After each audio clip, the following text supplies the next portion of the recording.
મુખ્ય દરવાજાની હદ એવો અર્થ થાય છે. આસોપાલવનું તોરણ લગાવવાથી દરેક કાર્ય કોઈ પણ વિઘ્ન વિના સારી રીતે પાર પડી જાય છે.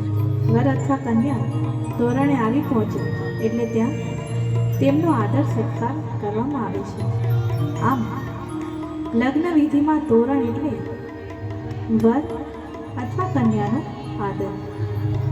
અને અહીં રંગબેરંગી ફૂલોથી સુગંધમય વાતાવરણ આંગણે મહેકી રહ્યું છે. દરવાજે તોરણો ઝૂલી રહ્યા છે. ઢોલ, ત્રાસા અને શરણાઈના સૂર સંભળાય છે.